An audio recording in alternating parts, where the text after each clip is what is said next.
बिस्मिल्लाहिर्रहमानिर्रहीम। अस्सलाम वालेकुम नाज़रीन, मैं हूं Jasmin Manzoor and welcome to the show.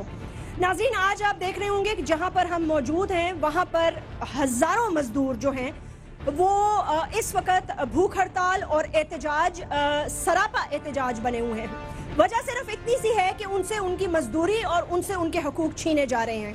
मैं बात कर रही हूँ इस वक्त लाइव, हम प्रेस क्लब कराची में मौजूद हैं और KESC कि जितने भी प्रॉब्लम्स और इश्यूज हैं उन पर हम बात करेंगे। यहाँ उनके तमाम यूनियन के हेड्स भी मौजूद हैं, जनरल सेक्रेटरीज भी मौजूद हैं और वो लोग भी मौजूद हैं जो 13वें दिन से भूख हड़ताल पर हैं। लेकिन अफसोस की बात यह है कि यहाँ पर आकर तकरीरें कर कर जाने वाले अब तक इनके मसाइल का हल ढूंढ नहीं सके। मुत्तहिदा कौमी मूवमेंट हो या पीपल्स पार्टी हो या उसके अलावा दीगर जितनी भी जमातें हो जो कराची से अपने मैंडेट को हैवी मैंडेट मानती हैं और उनका कहना यह है कि वो हुकूमत पूरे मुल्क पर करती हैं सिर्फ कराची से वोट लेने की बुनियाद पर।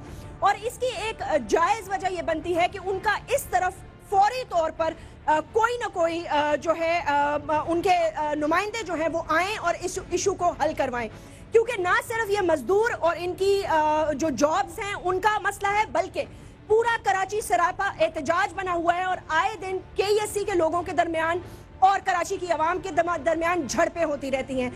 लोड शेडिंग अपने अरूज को पहुंच चुकी है, लोगों के पास ना पानी है इसकी वजह से, ना लोगों के घर में मुश्किलात का अंबार है और नौबत यहां तक पहुंच चुकी है कि कल सिविल अस्पताल में बैकअप जनरेटर्स पर ओपन हार्ट सर्जरीज और किडनी के ऑपरेशन हुए हैं। लोगों के बच्चे अस्पतालों में तड़प रहे हैं, लेकिन बहुत सारे वर्कर्स अपनी ड्यूटीज पे नहीं जा रहे।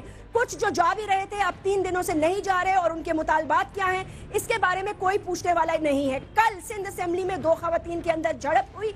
एक ने यह कहा कि टैरिफ क्यों बढ़ाया और दूसरी ने यह कहा कि यह मसला प्राइवेटाइजेशन के बाद अब हुकूमत सिंध का नहीं रहा। वो सिंध की इलेक्ट्रिक पावर की मिनिस्ट्री भी उनके पास है। बकौल उनके KESC की निचकारी के बाद अब इनके मसाइल मैनेजमेंट और इनके दरमियान है, लेकिन इनके बुनियादी जो एक डिमांड है वो ये है कि KESC की निचकारी खत्म की जाए जो प्रीवियस गवर्नमेंट में हुई और इस गवर्नमेंट में दोबारा एक डील के तहत $1 बिलियन जो है वो अबराज ग्रुप के थ्रू पाकिस्तान में आए। ये बात सारी दुनिया जानती है, लेकिन इन मसाइल का हल कौन करेगा? आज हम बात करेंगे इन हजारों लोगों से कि ये आखिर क्या चाहते हैं और इसके कराची की सारी आवाम जो आज इस प्रोग्राम को लाइव देख रही है, पार्टिसिपेट भी करना चाहती है। वो ये पूछना चाहते हैं कि हजारों रुपए बिल देने के बावजूद, लाइनों में खड़े होने के बावजूद क्या वजह है कि उनके घर पर बिजली नहीं आ रही। पूरे कराची में और पूरे सिंध में बच्चों के एग्जाम्स हो रहे हैं, कोई मैट्रिक का, कोई 9th का, कोई O लेवल का एग्जाम दे रहा है, उनके करियर दाव पे लगे हुए हैं। छोटे छोटे बच्चे कुर्सियों से लेके बाहर रोडों पर बैठकर अपनी तालीम मुकम्मल कर रहे हैं और इम्तिहानों की तैयारियां कर रहे हैं। इस सब की जिम्मेदार कौन है? क्या हुकूमत है या KESC की मैनेजमेंट है? इसका जवाब आज हमें इस प्रोग्राम से मिलना ही होगा। एक छोटा सा वक्फा और उसके बाद मैं तारुफ कराऊंगी उन गेस्ट का जिन्होंने हमें ज्वाइन किया है, वो क्या समझते हैं इसके मसले का हल क्या है और इनके यूनियन के लीडर्स और मजदूर इनकी डिमांड्स क्या है। 13 दिन हो चुके हैं, उसामा बिन लादेन की हलाकत ना हो गई, अजाब हो गया, पाकिस्तान का कोई अवामी मसला हल हो ही नहीं रहा। ऐसे लग रहा है कि तमाम हुकूमत को सांप सूख गया है। इस मसले को फौरी तौर पे हल करना होगा। रोशनियों का शहर आज अंधेरों में डूब चुका है और ये बहुत बड़ी जिम्मेदारी है हुकूमत वक्त की कि वो इस मसले को हल करें। ये हर शहर कराची के लोगों की डिमांड है। Right after this break.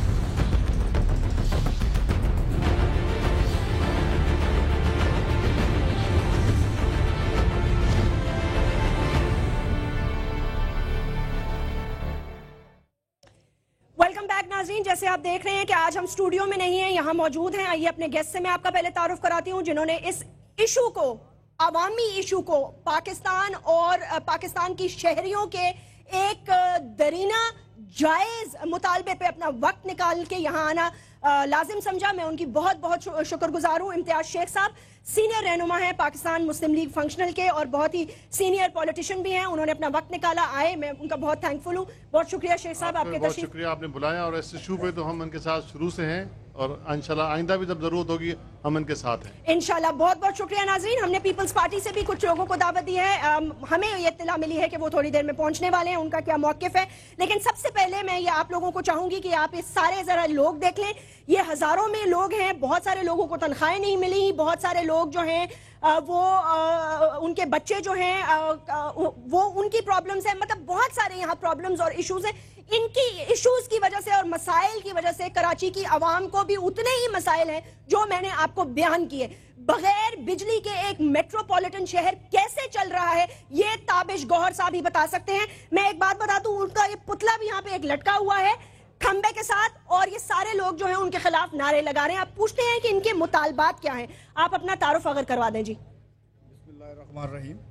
मेरा नाम मोहम्मद अकरम है और मैं इत्तेहाद में शामिल यूनियन एम्प्लॉइज यूनिटी कसौटी का सीनियर वाइस प्रेसिडेंट हूँ। ठीक, हमारे मुतालबात कुछ इस तरह से हैं कि हमारे लोगों को 19 जनवरी को निकाल दिया गया VSS के जरिए, और 15 दिन का उसमें टाइम दिया गया था, वो वॉलंटरली था ताकि आप कोई चाहे तो ले ले वरना ना ले, जबरदस्ती कोई नहीं। वो 15 दिन का टाइम खत्म हुआ, उसमें टोटल मेरे ख्याल में 350 लोगों ने उसको अवेल किया, बाकी लोगों ने उसको रिजेक्ट कर दिया, क्योंकि लोग हमारे एम्प्लॉइज लोग जो है वो अपनी रोजी का सौदा नहीं करना चाहते और वो चाहते हैं कि उनका रोजगार लगा रहे और वो अपने बच्चों की परवरिश कर सके। ठीक, उसके बाद इन्होंने जो है उसको कंपलसरी करके तमाम लोगों को तकरीबन 7,500 लोगों को निकाल दिया, नौकरी से निकाल दिया।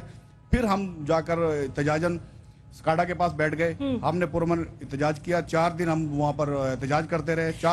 एक मैं आपसे यहाँ बात पूछती क्योंकि आपने पुरमन एहतजाज का जिक्र किया, जब हमने KESC के जो करता धरता है उनसे हमने बात की तो उन्होंने ये, पहली बात तो ये मैं बता दूं कि हमने उन्हें इस प्रोग्राम में इनवाइट भी किया था और उन्हें हमें कहा भी था कि अपना मौकिफ दें। उन्होंने मेरे कॉलीग एजाज खोकर से बात करते हुए मना कर दिया और उन्होंने कहा मे बी नेक्स्ट टाइम। वो शायद नहीं समझते कि करोड़ों लोगों को बिजली नहीं मिल रही, पानी नहीं मिल रहा, उसकी वजह से उनके लिए शायद ये कोई बड़ा इशू नहीं है। वो ये कहते हैं, उनका मौकिफ सुन लीजिए। उन्होंने हमें ये बताया कि जी हम अपना मौकिफ वाज़ेह तौर पर दे चुके हैं, हम एक प्राइवेट ऑर्गेनाइजेशन है, एक प्राइवेट अदारा है, इन लोगों की अब हमारे पे कोई जिम्मेदारी नहीं है, हमने इनको ऑफर दी थी, ये इसको कबूल कर लें। इन्होंने जानबूझकर जंपर उड़ाए हैं, जगह जगह पर लाइंस काटी हैं, केबल्स काटी हैं और कराची के लोगों को ये जानकर तंग कर रहे हैं और अपनी जायज या नाजायज बकौल उनके डिमांड्स मनवाने के लिए ये सब कुछ इन्होंने कराची में किया, जिसकी वजह से बिजली का सप्लाई मुनक़ता हो चुका है। ये उनका कहना है। नहीं, मैं समझता हूं कि ये तमाम एम्प्लॉइज आप खुद भी देख रही हैं, पूरी दुनिया भी देख रही है, और ये 13 दिन से लोग भूख हड़ताल पे बैठे हुए हैं। हम लोग तमाम यहाँ पर मौजूद हैं, जिस वक्त हम तमाम यहाँ पर मौजूद हैं, हमें तो ड्यूटी से खुद मैनेजमेंट ने रोका है। हम यहाँ पर खुद अपनी खुशी से नहीं बैठे हुए, मैनेजमेंट ने हमें यहाँ बैठाया कि आप जाएं, काम की आपकी जरूरत नहीं है। उनका कहना है कि हम आपको तनख्वाह दे दें, कि हम आराम की तनख्वाह लेना नहीं चाहते, हम अपनी ड्यूटी करना चाहते हैं। और जब हम ड्यूटी करना चाहते हैं, हमें ड्यूटी से रोका जा रहा है। तकरीबन जनवरी से लेकर अभी तक हम लोग बगैर ड्यूटी के यहाँ पे आके जनवरी में तो आपके मुज़ाकरात तकरीबन कामयाब हो गए थे। मुझे याद है डॉक्टर फारूक सत्तार, MQM से रजा हारून और राजा परवेज अशरफ साहब आनन फानन कराची पहुंचे और उनको मुज़ाकरात वगैरह करके फिर आपके मामला हल कर दिया। लेकिन ताबिश गौहर साहब ने उस वक्त भी ये कहा था कि ये मैं पॉलिटिकल प्रेशर के तहत इनको रख रहा हूँ, याद रहे, पॉलिटिकल प्रेशर के तहत रख रहा हूँ,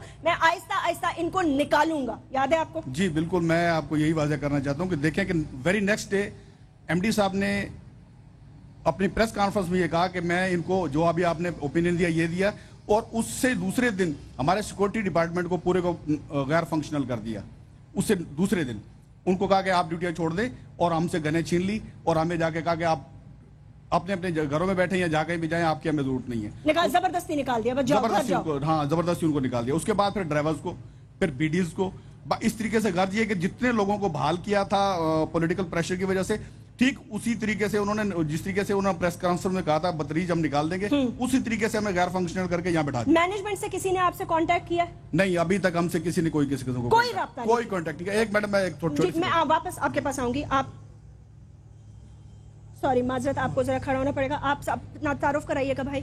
मेरा नाम उस्मान बलोच है, लेबर यूनियन का सदर CB है। जी उस्मान बलोच साहब, ये जो हड़ताल आपकी जारी है, इन 13 दिनों में कौन कौन आपसे मुज़ाकरात करने आया है, कौन कौन आपको दिलासे देने आया है, या किसी ने, चीफ मिनिस्टर हाउस ने, गवर्नर हाउस ने, ऐवान सदर ने, पानी बिजली के वुजरा ने, कोई आया है आपको ये कहने कि जी आपका मसला हल हो जाएगा? अव्वल तो ये है कि हम 13 दिन से जब यहाँ बैठे हुए हैं, 14वां दिन है, 13 नहीं 14वां दिन। हमारे साथी जो तादमे मर्ग भूख हड़ताल में है, उसकी वजह भी यही है, हम मेहनत कश है, मेहनत करना भी जानते हैं और कुर्बानी देना भी जानते हैं। हम अपने हक के लिए कुर्बान भी होंगे।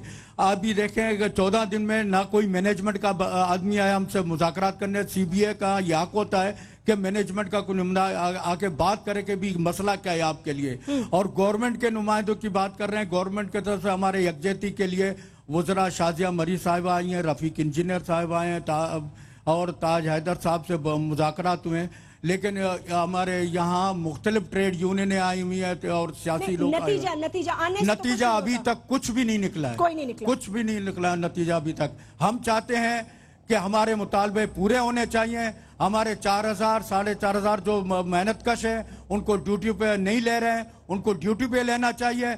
जब तक ये ड्यूटी पे नहीं लेंगे हम यही धरना दे के बैठे रहेंगे। हम अपना हक हासिल करना चाहते हैं। हम वो दिन दोहराना चाहेंगे जो शिकागो के मजदूरों ने दोहराया, अपनी कुर्बानियां दी हैं। ठीक, मैं एक और सवाल आपसे करना चाहूंगी। जो इल्जाम आप लोगों पे लगाया जा रहा है कि कराची की बिजली आप लोगों ने बंद की है, लोगों के जंपर आपने काटे हुए हैं, जानबूझ के आप लोगों को, सार्फिन को तंग कर रहे हैं ताकि केईएस, ये मैनेजमेंट का कहना है, अखबारों में छप चुका है, मैं अपने साथ प्रिंट आउट्स भी लाई हूं, इस बारे में आप क्या मौकिफ देंगे? देखें, ये गर्मी का मौसम पिछले साल भी मई का महीना था, पूरे कराची में यहाँ बिजली ब्रेकडाउन होता था, यहाँ सड़कों पे लोग निकले, रोडों पे निकले थे।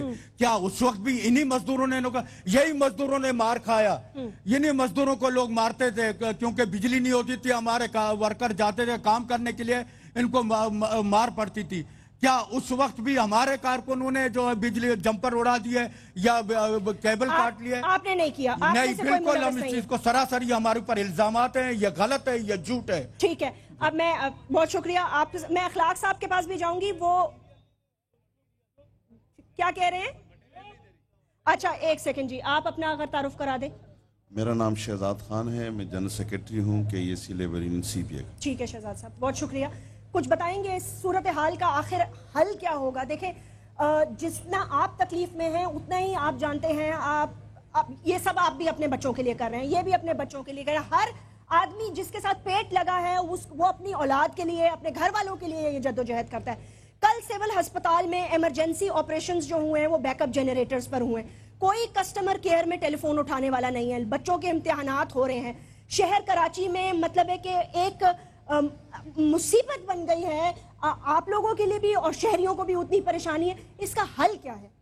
देखिए जी, ये इदारा जिस वक्त प्राइवेटाइज हुआ उस वक्त भी इत्तेफाक से CBA लेबर यूनियन ने इसके खिलाफ आवाज़ उठाई कि ये कतन ना शहर के लिए, ना यहाँ की सनतों के लिए, ना यहाँ के शहरियों के लिए इसका प्राइवेटाइज होना, चूँकि ये यूटिलिटी का रिफाई आमा का इदारा है और रिफाई आमा के इदारे को आप किसी के हाथ देंगे, कोई सेठ खरीदेगा तो वो उससे अपना बिजनेस कमाएगा, वो लोगों के लिए रिफाई आम की बात नहीं करेगा। वो कहेगा जी पैसे दोगे, 2 रुपये खर्च करेगा, 100 रुपये कमाने की बात करेगा। तो ऐसे में यकीनन ये बहुत सारे जो मसाइल बन रहे हैं उसकी बुनियादी वजह भी ये है कि ये इदारा जो इतना यूटिलिटी का इदारा था इसको जो प्राइवेट किया गया, तो अब ये लोग क्या कर रहे हैं कि जनाब जो फर्नेस ऑयल आता है जो कि महंगा है उस हिसाब से इसको चला नहीं रहे। इस वक्त 1700 से ज्यादा या तकरीबन इसके करीब इनकी जनरेशन कैपेसिटी है। और आप इससे अंदाजा कर लेंगे जिस दिन क्रिकेट मैच होता है उस दिन बिजली नहीं जाती पूरे शहर की, ठीक है ना। तो वो उस तक कहां से लाते हैं? इसलिए कि पीछे से प्रेशर होता है, फर्नेस ऑयल। और एक और बात भी आपको याद होगा, जब सदर पाकिस्तान अमूमन यहाँ पर होते हैं, और आपको याद है पिछली दफा जब बिजली का बहुत मसाइल बने थे, गवर्नर हाउस में एक इंपॉर्टेंट मीटिंग हुई थी तो 3 दिन बिजली नहीं गई थी। नहीं गई। याद है आप लोगों को?